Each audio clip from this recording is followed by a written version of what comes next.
नमस्कार दोस्तों। दिल्ली से इस वक्त की सबसे बड़ी खबर आ रही है, जहां संसद मार्च के नाम पर लुटियंस दिल्ली को पूरी तरह से जाम करने की, खिला देने की कोशिश नाकाम कर दी गई है। कोकरोच जनता पार्टी सीजेपी के नेता और खुद को छात्रों का चेहरा बताने वाले अभिजीत दीपके को दिल्ली पुलिस ने हिरासत में लिया और इसके बाद अब इनको और बड़ा मौका मिल गया बवाल करने का। कहने लगे कि बर्बरता की जा रही है जी। मतलब पूरे दिन, महीनों से, 25 दिन से 20 दिन से जंतर मंतर पर बर्बरता किसी ने नहीं की और अब ये दिल्ली पुलिस इनके लिए बर्बर हो गई। देखिए, बात सिर्फ हिरासत की नहीं है।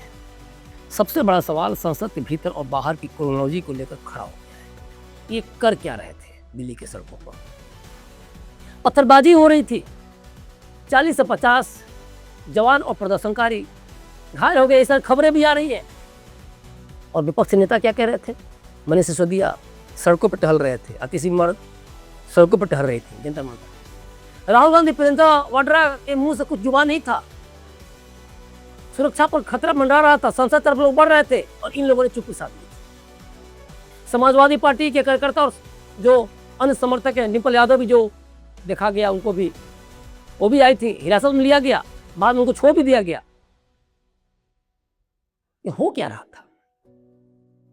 अब दिल्ली पुलिस इस बात की जांच कर रही है कि आखिर जंतर मंतर पर जो प्रदर्शन पहले से तय था, अचानक संसद मार्ग, रेल भवन और शास्त्री भवन तक पहुंच कैसे गया?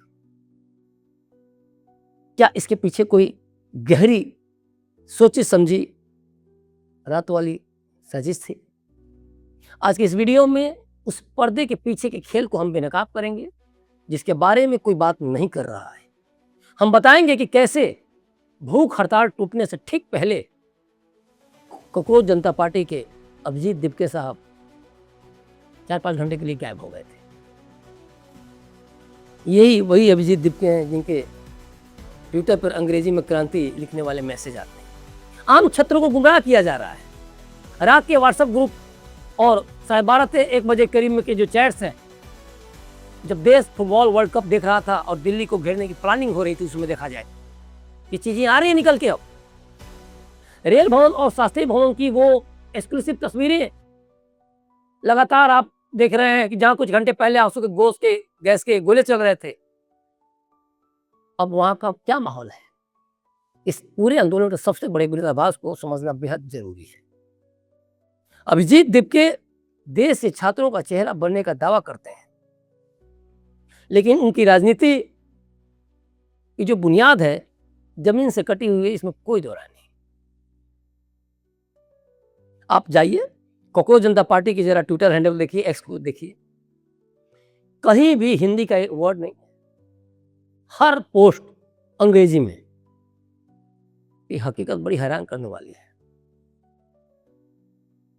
भारत का आम छात्र जो उत्तर प्रदेश से आया हो, बिहार से आया हो, मध्य प्रदेश से आया हो या फिर राजस्थान के कस्बों गांवों से आया, उसकी जुबान तो हिंदी ही है और वो अपनी हक की लड़ाई समझता, लड़ता हिंदी में ही है।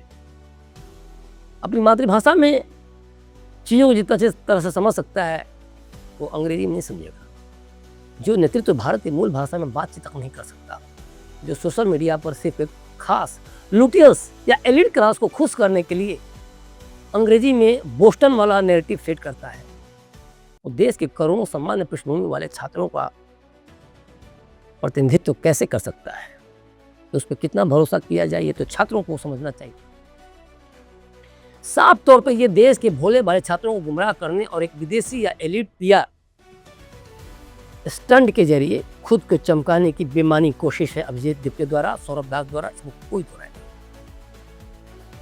और देखिए, इस पूरे बवाल की टाइमिंग पर जरा गौर फरमाइएगा, काफी संदेहास्पद है।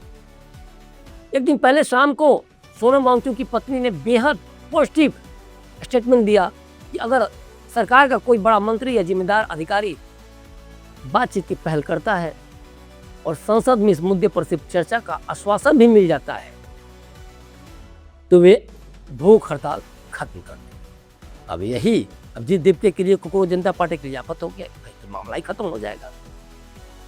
ये बयान शांति की तरफ इशारा था, लेकिन जो सूत्र बता रहे हैं वो कह रहे हैं कि इस आंदोलन के पीछे बैठे जो अदृश्य आकाओं को ये बातें रास नहीं आई। जैसे ही बातचीत का रास्ता खुला, आंदोलन को हिंसक रूप देकर हाईजैक करने की कोशिशें तेज हो गई। अभिजीत दीप के साथ बैठ के सुबह 9 बजे मार्च का समय तय हो गया, कुछ इस तरह के पोस्ट वगैरह सब दिख ही रहे हैं, लेकिन ग्राउंड पर कोई नहीं पहुंचा। सबसे बड़ी मिस्ट्री ये रही कि मुख्य चेहरा यानी अभिजीत दीप अचानक 4 घंटे के लिए लापता हो गए। इन 4 घंटों में वो किससे मिले, किससे क्या बात हुई, क्या कोई ऐसी गुप्त मीटिंग हुई जिसका मकसद आंदोलन की दिशा बदलना था? क्योंकि सोनम वांगचुक की तरफ से, उनकी पत्नी की तरफ से तो बहुत कुछ क्लियर मैसेज आ चुका था। दिलचस्प बात यह है कि इस गायब होने के ड्रामे के ठीक बाद उन्होंने भूख हड़ताल तोड़ दी और जेपी नड्डा से मुलाकात कर अपनी मांग सौंप दी। जब बातचीत का दौर चल रहा था तो फिर अचानक रेल भवन के पास हिंसक मार्च की जरूरत क्यों पड़ी? और ये पैटर्न कोई नया है क्या? ये पैटर्न नया नहीं है। कुछ महीने पहले नोएडा में भी इसी तरह की अराजकता फैलाने की कोशिश की, लेकिन खैरियत है यहाँ योगी जी हैं। योगी की पुलिस ने सख्ती से कुचल दिया। ठीक उसी तरह जब देश क्रिकेट के रोमांच में डूबा था, तब दिल्ली के बॉर्डर और लुटियंस जोन में पत्थरों को इकट्ठा किया जा रहा था। वर्ल्ड कप फुटबॉल देखा जा रहा था, तो ये सब हो रहा। तो प्रदर्शन में छात्रों की आड़ लेकर एसएफआई, आयशा और कुछ प्रतिबंधित संगठनों से सहानुभूति रखने वाले तत्वों के स्टॉल देखे गए।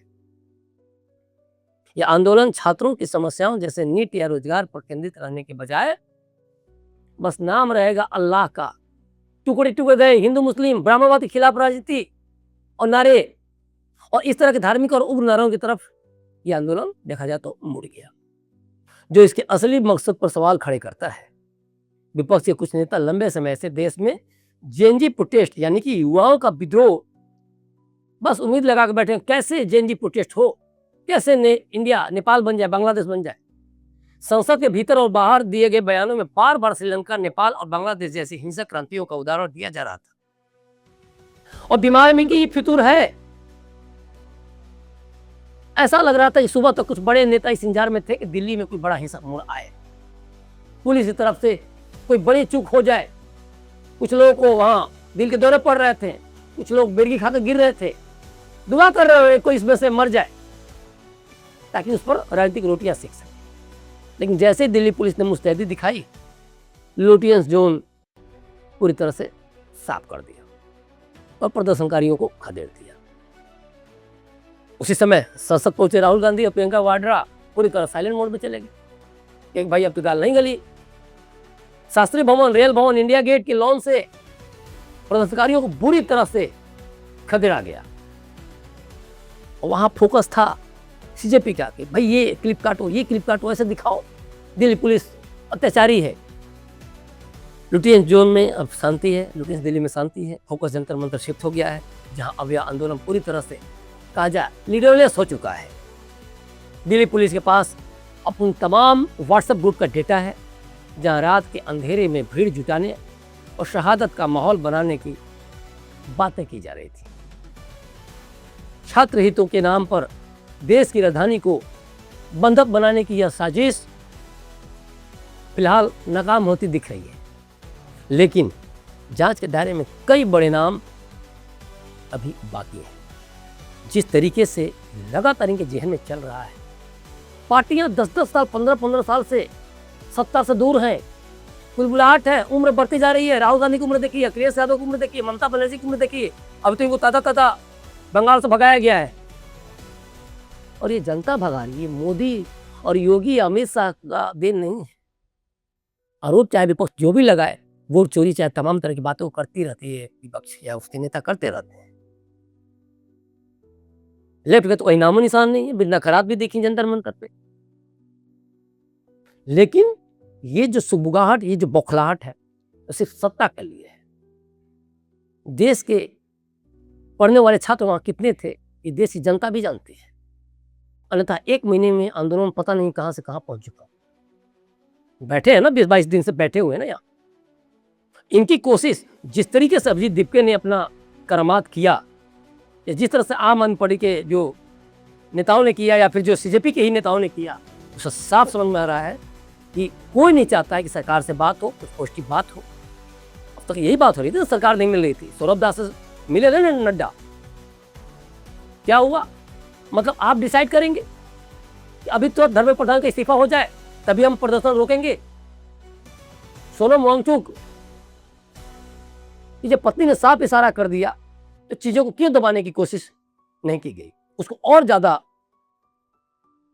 गायब हो जाओ, ताकि 4 घंटे या 5 घंटे में किसी से मिलना है, चंद्रशेखर रावत से मिलना है, कि संजय सिंह जो आम आदमी पार्टी वाले उनसे मिलना है, कि मनीष सिसोदिया या अपने आका केजरीवाल से मिलना है। क्या आप वो कर रहे थे क्या?